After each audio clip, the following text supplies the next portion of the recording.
పెద్దలు గౌరవనీయులు హనుమకొండ జిల్లా పార్టీ అధ్యక్షులు ప్రభుత్వ మాజీ చీఫ్ విప్ హనుమకొండ మాజీ శాసనసభ్యులు గౌరవనీయులు శ్రీ దాస్యం వినయ్ భాస్కర్ గారికి, గౌరవనీయులు పెద్దలు జనగామ శాసనసభ్యులు గౌరవనీయులు శ్రీ పల్లా రాజేశ్వర్ రెడ్డి గారికి, గౌరవ శాసన మండలి సభ్యులు సోదరుడు శ్రీ పోచంపల్లి శ్రీనివాస్ రెడ్డి గారికి, గౌరవ మాజీ మంత్రివర్యులు పెద్దలు అన్న శ్రీ రెడ్డి నాయక్ గారు, గౌరవ మాజీ మంత్రివర్యులు పెద్దలు అన్న డాక్టర్ తాటికొండ రాజయ్య గారు, గౌరవ శాసన మండలి సభ్యులు పెద్దలు శ్రీ రవీంద్రరావు గారు, గౌరవనీయులైన మాజీ మంత్రివర్యులు శ్రీమతి సత్యవతి రాథోడ్ గారు, గౌరవ మాజీ పార్లమెంట్ సభ్యురాలు సోదరి శ్రీమతి మాలోత్ కవిత గారు, మాజీ ఎమ్మెల్యేలు గౌరవనీయులైన శ్రీ ధర్మారెడ్డి గారు, నరేందర్ గారు, గౌరవనీయులు పెద్దలు మా సుధీర్ కుమార్ అన్న గారు, సమ్మారావు గారు, సాంబారి సమ్మారావు గారు, రమాదేవి గారు, ములుగు నియోజకవర్గ ఇన్ఛార్జ్ సోదరి శ్రీమతి బడే నాగజ్యోతి గారు, సోదరి మాలోత్ కవిత గారు, మాజీ ఎంపీ గారు, గౌరవనీయులు సోదరి శ్రీమతి లలితా యాదవ్ గారు, రాకేష్ రెడ్డి గారు, మహబూబాబాద్ మాజీ శాసనసభ్యులు శంకర్ నాయక్ గారు, బీఆర్ఎస్ విద్యార్థి విభాగం రాష్ట్ర అధ్యక్షులు తమ్ముడు గెల్లు శ్రీనివాస్ యాదవ్ గారు, తమ్ముడు మాజీ కార్పొరేషన్ చైర్మన్ కేయూ విద్యార్థి నాయకుడు వాసుదేవరెడ్డి గారు, జనార్దన్ గౌడ్ గారు, అట్లాగే వేదికపైన ఆసీనులైన మా గౌరవనీయులైన కార్పొరేటర్లు, గౌరవనీయులైన సీనియర్ నాయకులు, గౌరవ రాష్ట్ర నాయకులు, పేరు పేరున అందరికీ నేను ఎవరి పేరున మర్చిపోతే ముందే దయచేసి మన్నించాలని కోరుతూ, జర పేరు పేరున అందరికీ తమ్ముడు జర వదిలిపెట్టకూరు ప్లీజ్. అట్లాగే పొద్దున 11:30 అనుకున్నాం కార్యక్రమం, కానీ చాలా ఓపికగా ఉన్న మా పత్రికా మిత్రులకు, అట్లాగే ఈరోజు పెళ్ళిళ్ళు ఉన్నా కూడా ఆ పెళ్ళిళ్ళు కూడా పక్కకు పెట్టున్న మా ఆడబిడ్డలకు, మా అన్నదమ్ముళ్లకు పేరు పేరున అందరికీ హృదయపూర్వకంగా నమస్కారం. 16 సంవత్సరాల కిందట పెద్దలు కేసీఆర్ గారి నాయకత్వంలో ఆనాడు తెలంగాణ ఉద్యమాన్ని, తెలంగాణ రాష్ట్ర సాధన కోసం ఆ రోజు కేసీఆర్ గారు తెగువతో తెగింపుతో ఇచ్చిన పిలుపు, కేసీఆర్ సచ్చుడో తెలంగాణ వచ్చుడో ఏదో ఒకటి జరగాలే అనే ఒక పిలుపునిచ్చి ఆ రోజు తెలంగాణ సమాజాన్ని కదిలించిన రోజు దీక్షా దివస్. 16 సంవత్సరాల కిందట 2009 నవంబర్ 29 నాడు కేసీఆర్ గారు కరీంనగర్లో బయలుదేరి సిద్దిపేటకు పోయే క్రమంలో ఆ రోజు వారిని అరెస్టు చేసి వరంగల్ మీదుగా ఖమ్మం జైలుకి తీసుకుపోయిన సందర్భం నా మనసులో ఇంకా తాజాగా తిరుగుతూనే ఉన్నది. నాకు ఇంకొకటి బాగా గుర్తున్న అనుభవం, ఆ రోజు కరీంనగర్లో అరెస్ట్ చేసిండ్రు అలగనూరు చౌరస్తాల. అరెస్టు చేసిన తర్వాత కేసీఆర్ గారిని కారులో వేసుకొని లక్ష్మీకాంతరావు గారిని, కేసీఆర్ గారిని, నాయన్ నరసింహారెడ్డి గారిని కారులో వేసుకొని ముందుకు వెళ్ళిపోయినారు. అనుకోకుండా అక్కడ జయశంకర్ గారు, పెద్దలు ప్రొఫెసర్ జయశంకర్ గారు అలగనూరు చౌరస్తాలనే పోలీసు వాళ్ళు వారిని పికప్ చేయడం కొద్దిగా హడావుడిలో మర్చిపోయినారు. మేము కరెక్ట్గా ఇంకొక 2 నిమిషాల తర్వాత అక్కడ చేరుకున్న తర్వాత జయశంకర్ గారిని తీసుకొని కారులో ఎక్కి కేసీఆర్ గారిని వారికి తీసుకుపోయిన పోలీస్ జీబులను వెంబడిస్తూ మేము కూడా బయలుదేరి వరంగల్ దిక్కు వచ్చేసినప్పుడు సరిగ్గా కాకతీయ విశ్వవిద్యాలయం దగ్గర చౌరస్తా కాడ పిల్లలందరూ రోడ్డుకెక్కి ఆ రోజు రాస్తారోకో చేస్తూ ఉన్నారు. రాస్తారోకో చేస్తుంటే నేను దిగి జయశంకర్ సార్నేమో, సార్ మీరు ఇంటికి పోండి, నేను ఇక్కడ ధర్నాలో కూర్చుంటా అని చెప్పి అక్కడ ధర్నాలో కూర్చుంటే ఆ రోజు అరెస్ట్ చేసినారు పోలీసు వాళ్ళు.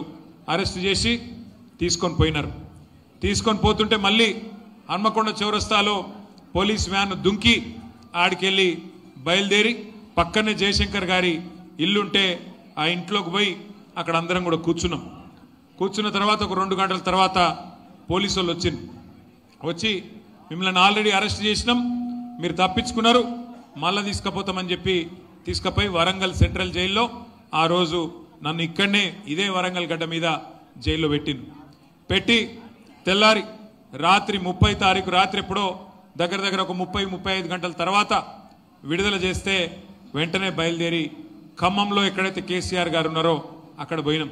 ఇక తర్వాత 11 రోజుల దీక్ష ఆ దీక్ష తర్వాత తెలంగాణ సమాజం మొత్తం కదిలి, తెలంగాణలోని విద్యార్థి లోకం మొత్తం కదిలి, అది కేయూ కావచ్చు, ఓయూ కావచ్చు, వేరే విశ్వవిద్యాలయాలు కావచ్చు, అన్ని విశ్వవిద్యాలయాలు కథన భూమిని తలపించే విధంగా, యుద్ధ భూమిని తలపించే విధంగా మరి పూర్తి స్థాయిలో విద్యార్థుల పోరాటంతో ఎక్కడికక్కడ వీరోచితంగా తెలంగాణ కదిలింది.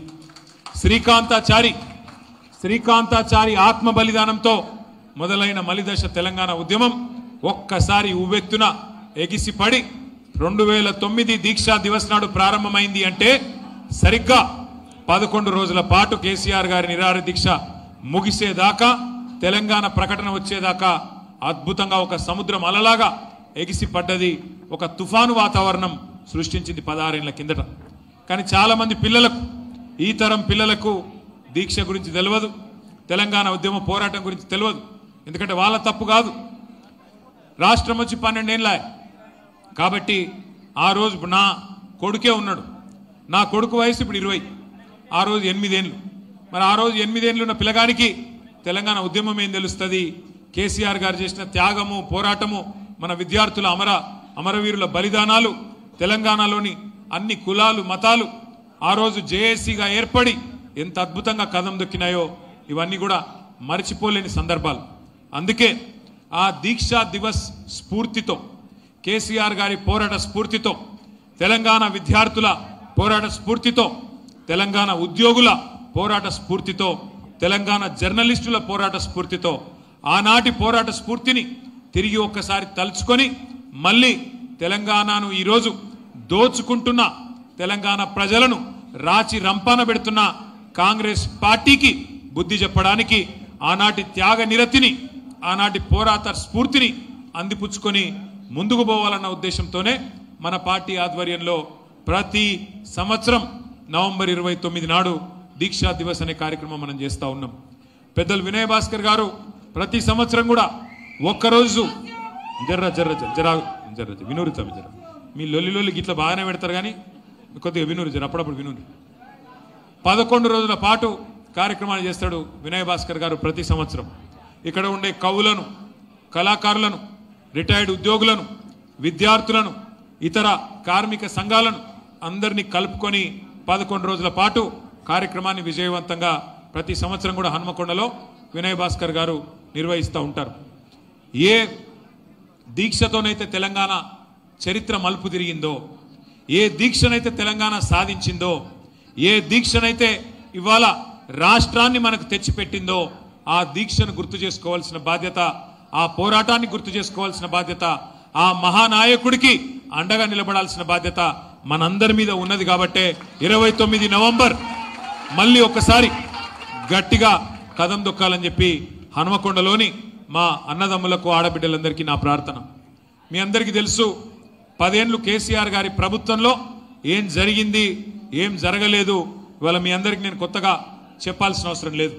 ఇక నేను అందులోకి పోతే మళ్ళీ అసలు ఈ మన కార్యక్రమం పెట్టుకున్న ఉద్దేశమే పక్కకు పోతుంది. ఒక మాట మాత్రం నేను చెప్పదలుచుకున్నా, ఒక మాటను మాత్రం నేను మీకు గుర్తు చేయదలుచుకున్నా.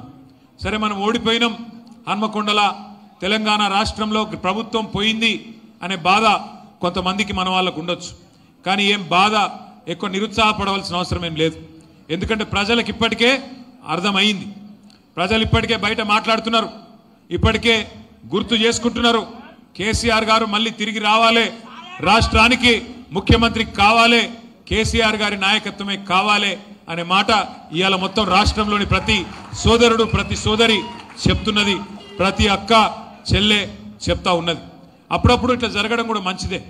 ఎందుకంటే చీకటిని చూస్తేనే వెలుగు విలువ తెలుస్తుంది, చీకటిని అనుభవిస్తేనే వెలుగు విలువ తెలుస్తుంది, కష్టపడితేనే సుఖం విలువ తెలుస్తుంది. అట్లాగే అప్పుడప్పుడు గాడిదలను చూస్తేనే గుర్రం విలువ కూడా తెలుస్తుంది. అందుకే నేను చెప్పేది బాధపడేది ఏం లేదు, బాధపడేది లేదు, భయపడేది అంతకంటే లేదు. వినయన్న ఇక్కడికి వస్తున్నప్పుడు చెప్పిండు, అన్న మన పిల్లల మీద పోలీస్ కేసులు, దొంగ కేసులు పెడుతున్నారు అని. పిల్లల మీద పెడతారు, పెద్దవాళ్ళ మీద పెడతారు, ఎందుకంటే వాళ్ళకు పరిపాలన చేతనైతే లేదు. నేను ఇక్కడికి రాగానే అందుకే ముందుగాల పోయి మన వరంగల్ న్యాయవాదుల బృందానికి ధన్యవాదాలు చెప్పిన వారందరికీ కూడా, మా అడ్వకేట్లు ఉద్యమంలో ఏ పాత్రనైతే పోషించినరో ఉద్యమంలో ముంగటుండి ఎట్లయితే నడిపించిర్రో మళ్ళీ అట్లే నడిపిస్తున్నారు. మా పిల్లలకు అండగా నిలబడ్డారు, పార్టీ కార్యకర్తలకు అండగా నిలబడ్డారు. ప్రభుత్వం చేస్తున్న అన్యాయానికి వ్యతిరేకంగా న్యాయం కోసం నిలబడ్డ న్యాయవాదులకు నేను హృదయపూర్వకంగా వారికి ధన్యవాదాలు చెప్తా ఉన్నా. మీ అందరి తరఫున కూడా హృదయపూర్వకంగా వారికి కృతజ్ఞతలు చెప్తా ఉన్నా. భయపడాల్సిన అవసరం లేదు. ఎందుకంటే ఈ ప్రభుత్వం ఒక్కొక్కటిగా తన నిజ రూపాన్ని బయట పెట్టుకుంటూనే ఉన్నది. మీరు ఒక చిన్న ఉదాహరణ ఇవాళ ఇక్కడికి వస్తుంటేనే నేను పరకాలకు పోయి వచ్చిన, అందుకే కొద్దిగా ఆలస్యమైంది. అక్కడ మనం కట్టిన టెక్స్టైల్ పార్క్ కేసీఆర్ గారి ప్రభుత్వంలో కేసీఆర్ గారి ఆలోచనకు అనుగుణంగా ఒకప్పటి అజంజాహీ మిల్లు ఏదైతే వరంగల్లో ఒకనాడు 1000 మందికి ఉపాధి కల్పించిందో అజంజాహీ మిల్లు ఉమ్మడి ఆంధ్రప్రదేశ్లో మూతబడ్డది. కేసీఆర్ గారు ఒక విజన్తో, ఒక దార్శనికతతో, ఒక ప్రణాళికతో ఒకటే మాట చెప్పినారు మాకు ఆనాడు ప్రభుత్వంలో. బంగారం అసొంటి తెల్ల బంగారం పత్తి వండించే నేల వరంగల్లో పుష్కలంగా ఉన్నది. వరంగల్ నుంచి నేతన్నలు ఇవాళ మన వరంగల్ ఈస్ట్ వరంగల్ కావచ్చు, వరంగల్ కాన్స్టిట్యున్సీ కావచ్చు, పాలకుర్తి కావచ్చు, జనగామ కావచ్చు, ఎన్నో ప్రాంతాలలో అద్భుతమైన టాలెంటెడ్ నేతన్నలు ఉన్నారు.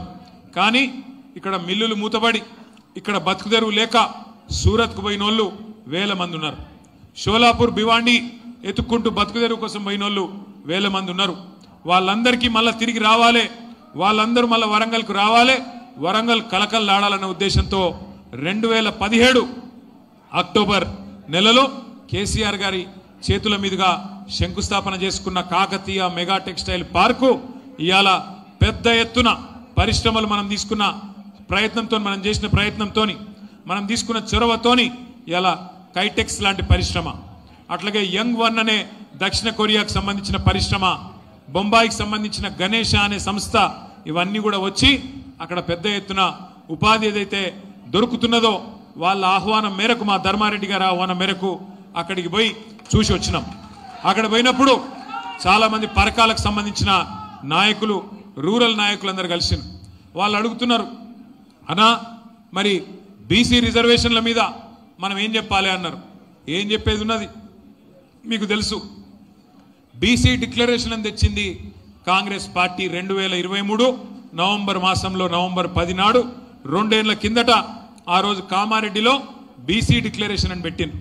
ఏమేం చెప్పిండ్రల్లా, బీసీలకు, బలహీన వర్గాలకు 42% రిజర్వేషను, విద్యలో, ఉద్యోగాలలో, ప్రభుత్వ కాంట్రాక్ట్లలో, అట్లాగే రాజకీయ ప్రాతినిధ్యంలో కూడా 42% వాటా ఇచ్చి తీర్థం 6 నెలలనే ఇస్తామని చెప్పి నమ్మబలికి బీసీల ఓట్లు వేయించుకున్నది కాంగ్రెస్ పార్టీ.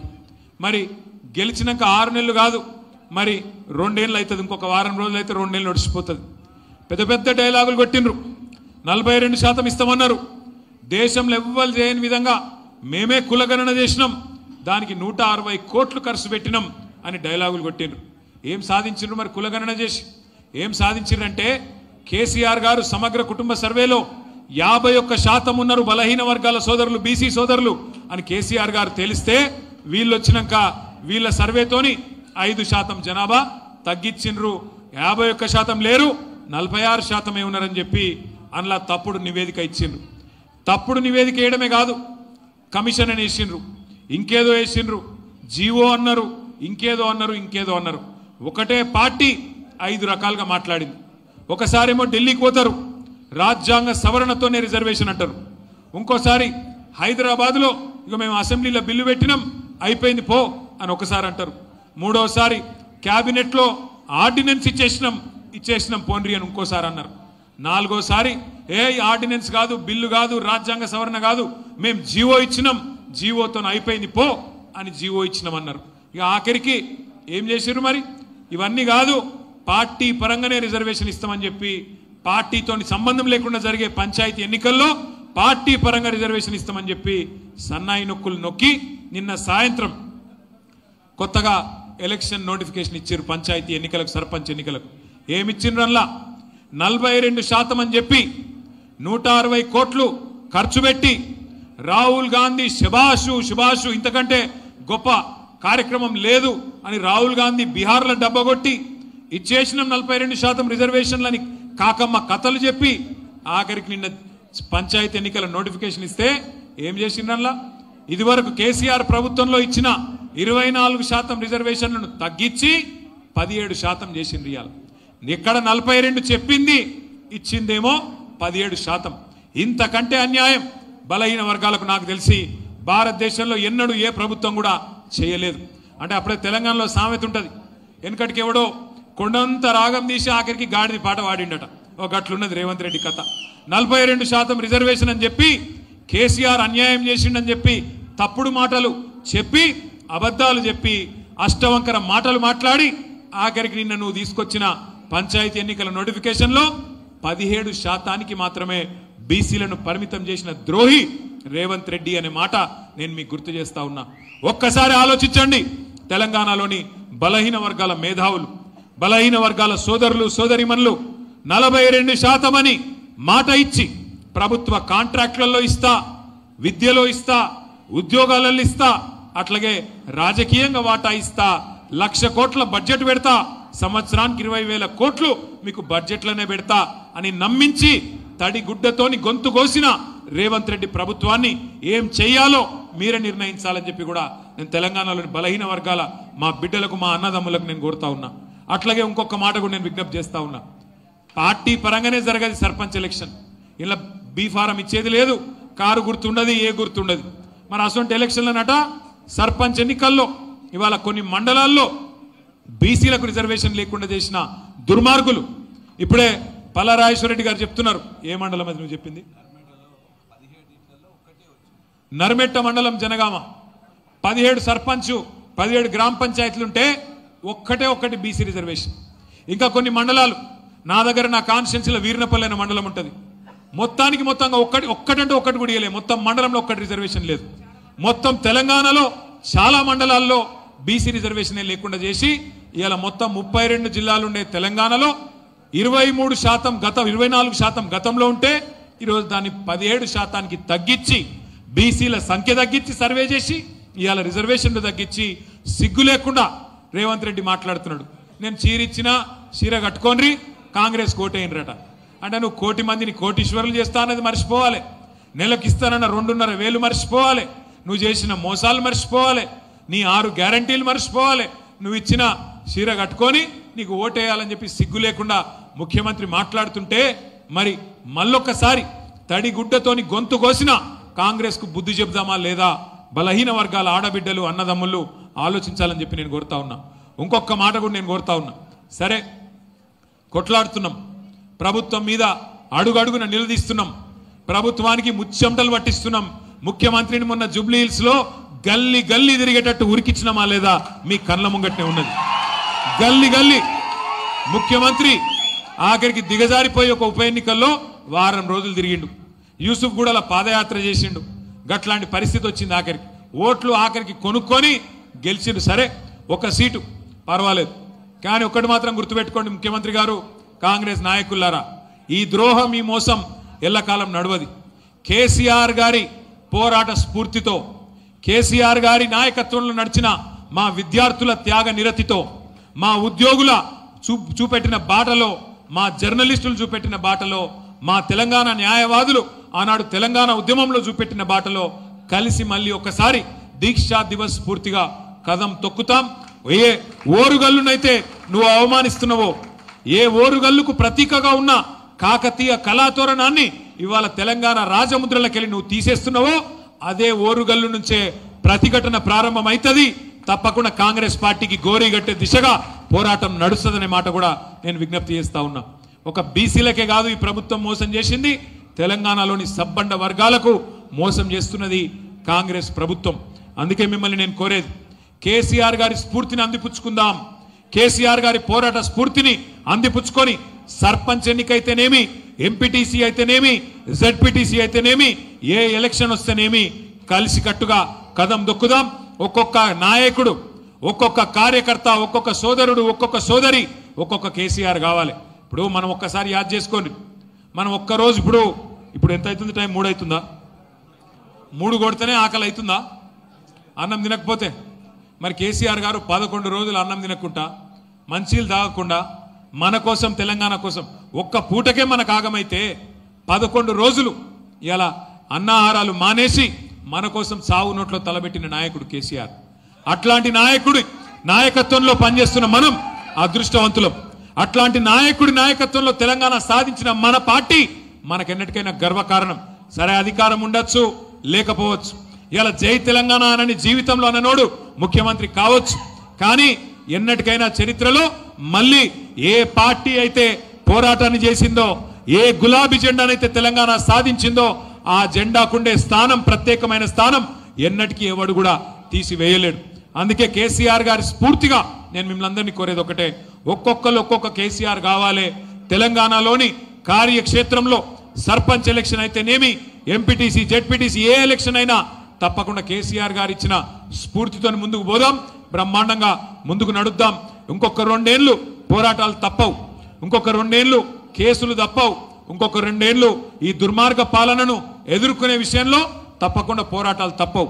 ఇవాళ రేవంత్ రెడ్డి ఆయన అత్త సొమ్మో ఆయన అయ్య సొమ్మో అన్నట్టు 5 లక్షల కోట్ల భూములు హైదరాబాద్లో అమ్ముకొని వాళ్ళ సొంత పార్టీ వాళ్లకు, వాళ్ళ అన్నదమ్ములకు ఇలా అమ్ముకునే ప్రయత్నం చేస్తా ఉన్నాడు. ఒక అవినీతి అనకొండ లెక్క అనుముల రేవంత్ రెడ్డి ఇలా రాష్ట్రానికి పట్టిన ఒక విషపురుగులాగా తయారయ్యిండు. మరి అట్లాంటి దుర్మార్గుణ్ణి ఎదుర్కోవాలి అంటే గ్రామ గ్రామాన చైతన్యం వెళ్ళి విరవాలి.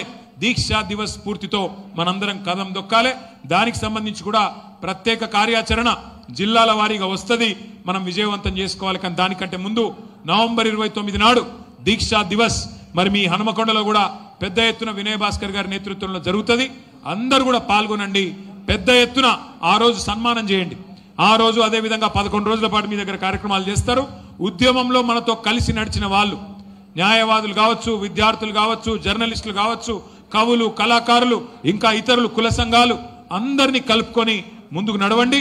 కేవలం ఉద్యమానికి సంబంధించిన జ్ఞాపకాలను మాత్రమే నెమరు వేసుకోవడానికి, ఏ రకంగా రాష్ట్రాన్ని సాధించడమో గుర్తు తెచ్చుకోవడానికి పనికొచ్చే ఈ ఉత్కృష్టమైన సందర్భాన్ని అద్భుతంగా వాడుకోవాలని చెప్పి మనస్ఫూర్తిగా కోరుతూ, ఇప్పటికే ఆలస్యమైంది, దయచేసి ఇవ్వలేమనుకోవద్దని చెప్పి కూడా కోరుతూ, జై తెలంగాణ, కేసీఆర్ గారి నాయకత్వం.